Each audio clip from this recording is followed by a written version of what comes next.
बिस्मिल्लाहिर्रहमानिर्रहीम। अस्सलाम वालेकुम नाजरीन। G7 जिसका मतलब है ग्रुप ऑफ 7, लेकिन इसे गैंग ऑफ 7 भी कहा जाता है।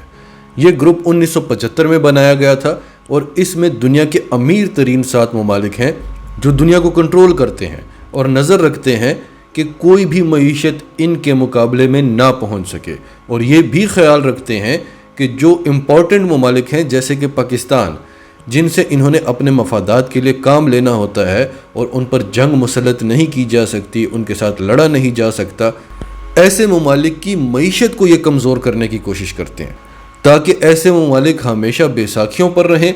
और इस मकसद के लिए ये ममालिक पाकिस्तान जैसे ममालिक के हुक्मरानों को ख़रीद लेते हैं, और इन ममालिक का सबसे बड़ा सरगना अमरीका है। G7 का इजलास हो रहा है जर्मनी की रियासत बावेरिया में, और इसका फोकस है कि चीन और रूस को कैसे काउंटर करना है। तो इस वीडियो में हम आपको बताएंगे कि चीन को काउंटर करने के लिए इस इजलास में क्या खौफनाक मंसूबे बनाए गए हैं, और इसकी जद में पाकिस्तान भी आएगा, और यहाँ जो हमारी तजुर्बाकार हुकूमत है इसकी इस सब पर क्या तैयारी है, ये सारी डिटेल्स आपको बताएंगे। और फिर नेक्स्ट वीडियो में हम आपको बताएंगे कि रूस के खिलाफ इन्होंने क्या खौफनाक मंसूबे बनाए हैं।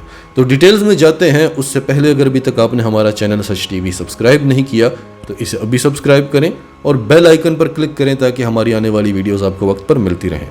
तो जैसा कि हमने आपको बताया कि ये 7 ममालिक मिलकर फैसले करते हैं कि इन्होंने दुनिया को कैसे चलाना है, और इन्होंने मिलकर एक रूल्स बेस्ड इंटरनेशनल ऑर्डर तरतीब किया है जो पूरी दुनिया को फॉलो करना पड़ता है, और यही वर्ल्ड ऑर्डर है जिस पर यह दुनिया चल रही है। पिछले साल जो इनका इजलास हुआ था उसमें ये BRI के खिलाफ एक नया मंसूबा लेकर आए थे जिसकी पूरी डिटेल से हमने आपको वीडियो बनाकर बताई थी। और रूस के खिलाफ भी पिछले साल इन्होंने बड़े सख्त फैसले किए थे और फिर उन पर काम होता हुआ भी दिखाई दिया। चीन के खिलाफ जो फैसले किए थे उस पर अब अमलन काम होना शुरू हो गया है, और ना सिर्फ चीन बल्कि चीन के जितने भी इत्तेहादी हैं वो भी इस सब से मुतासिर होंगे, क्योंकि जब एक पावर को काउंटर किया जाता है तो पहले उसके इत्तेहादियों को कमज़ोर किया जाता है। जैसे पिछले दिनों अमेरिका और नेटो के ममालिक को इस खित्ते से निकाला जा रहा था, तो उससे पहले अमेरिका और उसके इत्तेहादियों को कमज़ोर किया गया। अरब कंट्रीज़ को नहीं किया गया क्योंकि अरब कंट्रीज़ हमारे साथ मिल गए थे। बाकी जो भारत था उसे चीन ने गर्दन से पकड़ा हुआ था ताकि हम जो बड़ी गेम खेलने वाले हैं उसमें भारत अमेरिका का साथ ना दे, और आपने देखा आज तक भारत अमेरिका का साथ देने से डरता है। और फिर यहाँ पर वही सब कुछ होने लगा था जो इमरान खान, शी जिनपिंग और पुतिन चाह करते थे। पिछली वीडियो में हमने आपको ये भी डिटेल से बताया कि किस तरह से चीन और रूस इमरान खान वाले मंसूबे पर काम कर रहे हैं, लेकिन उन्होंने इमरान खान की जगह मोदी को साथ मिला लिया है, क्योंकि पाकिस्तान का तो कोई भरोसा ही नहीं है। चीन हमेशा से यही कहता था कि इनको एक कॉल आ जाएगी अमेरिका से और सब बदल जाएगा।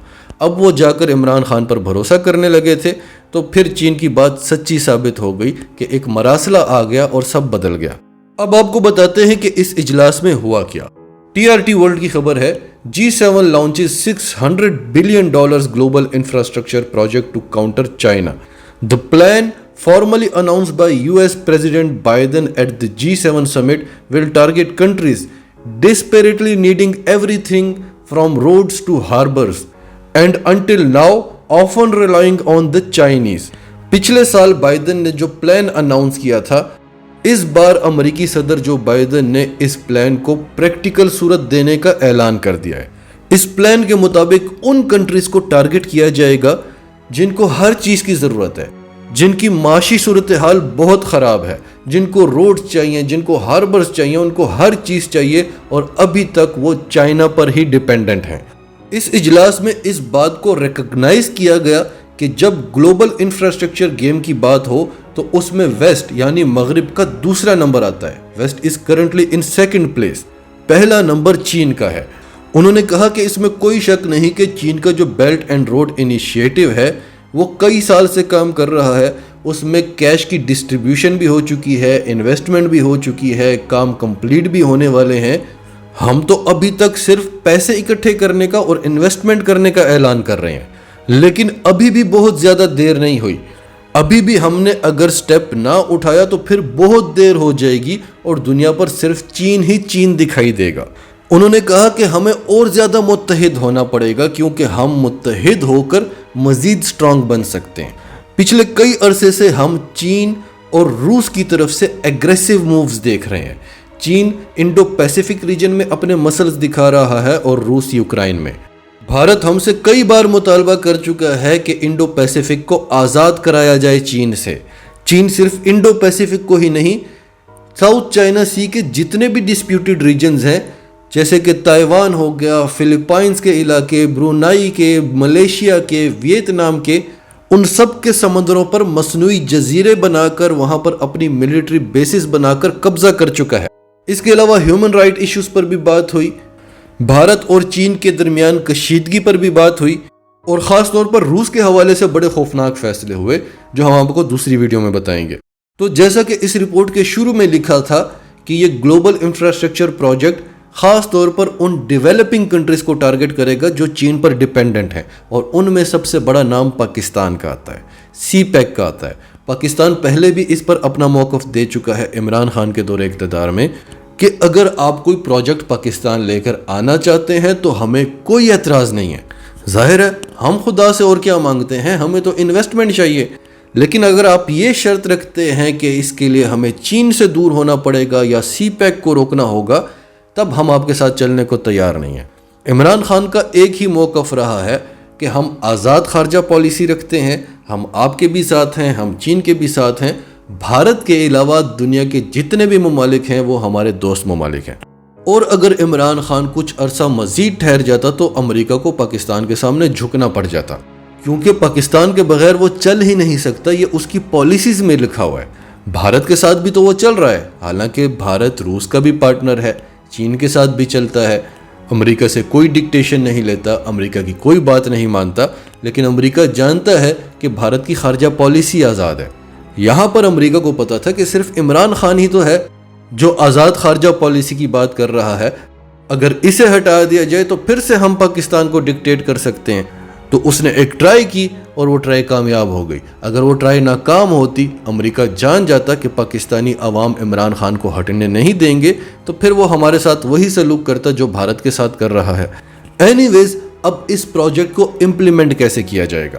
पहले तो हमें सब्ज बाग दिखाया जाएगा कि हम आपके मुल्क में रोड्स बनाएंगे, इंडस्ट्री लगाएंगे, फलां करेंगे, इन्वेस्टमेंट लेकर आएंगे। और जैसा कि मैंने आपको पहले भी बताया कि इस सब से हमें कोई एतराज़ नहीं है और ना ही चीन को एतराज़ है। चीन ने इस पर अपना मौक़िफ़ ये दिया है कि ये तो बड़ी अच्छी बात है कि आप इंफ्रास्ट्रक्चर कर रहे हैं, लेकिन आप जो कह रहे हैं कि ये सब कुछ चीन को काउंटर करने के लिए हो रहा है, ये बड़ी अफसोसनाक बात है। तो हमें भी कोई एतराज़ नहीं हमारे मुल्क में इन्वेस्टमेंट आए, लेकिन ये शराइत रखेंगे। पहले तो हमें सब्ज़ बाग दिखाएंगे, फिर हमें कहेंगे कि आपने चीन के साथ मिलकर ये रोड्स तो बना लिए, ये इंडस्ट्री लगा ली, ये सारे प्रोजेक्ट्स ML1 वगैरह ये सब तकरीबन कंप्लीट हो चुके हैं। और इन सब का मकसद क्या है?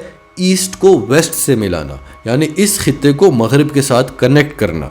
लेकिन अगर हम आपके ये प्रोजेक्ट्स इस्तेमाल ही ना करें, ना आपके रेलवे लाइन को इस्तेमाल करें, ना आपके रोड्स को, ना आपकी बंदरगाहों को, तो फिर आप हमारे साथ कनेक्ट कैसे होंगे? क्योंकि इस मंसूबे का मकसद ही है मशरिक को मगरिब से कनेक्ट करना।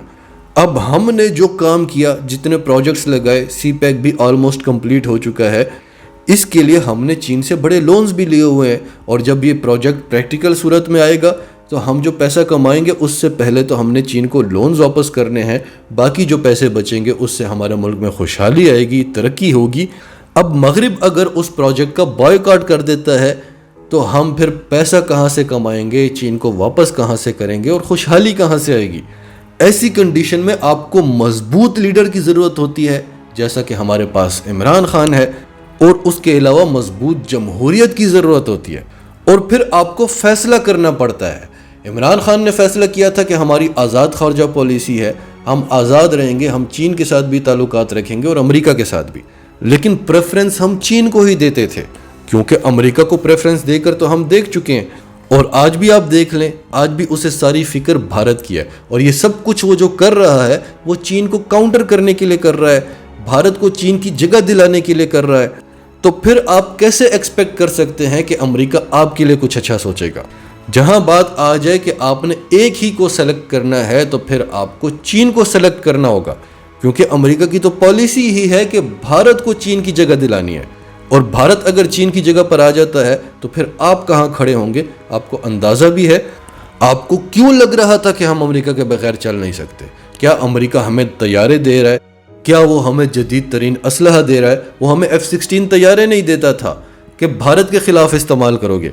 طیارے ہمیں چین دے رہا ہے، پیسہ ہمیں چین دے رہا ہے، انویسٹمنٹ ہمارے ملک میں چین کر رہا ہے، اور آپ پھر پلٹ کر امریکہ کے کیمپ میں چلے گئے جب ہم امریکہ کو شکست دے چکے تھے، امریکہ کو زیرو کر چکے تھے۔ کیا بگاڑ لیا اس نے روس کا، اور کیا بگاڑ سکتا ہے؟ اور چین کے مقابلے میں وہ جو پروجیکٹ لے کر آنا چاہتا ہے اس کے لیے وہ دوسرے ممالک کو اکٹھا کر رہا ہے۔ دنیا کے 7 امیر ترین ممالک اکٹھے ہو کر چین کے خلاف پروجیکٹ لائیں گے۔ چین نے تو BRI کے لیے کسی کو اپنے ساتھ نہیں ملایا، آپ کو BRI کا مقابلہ کرنے کے لیے دنیا کو اپنے ساتھ ملانے کی ضرورت پڑ رہی ہے۔ تو ناظرین، آپ کمنٹس میں بتائیں کہ کیا ہم نے چین کے کیمپ سے نکل کر امریکہ کے کیمپ میں جانے کا فیصلہ صحیح کیا یا غلط کیا؟ اور اگر آپ نے ابھی تک سچ ٹی وی اردو سبسکرائب نہیں کیا تو اسے ابھی سبسکرائب کریں اور بیل آئیکن پر کلک کریں تاکہ ہماری آنے والی ویڈیوز آپ کو وقت پر ملتی رہیں۔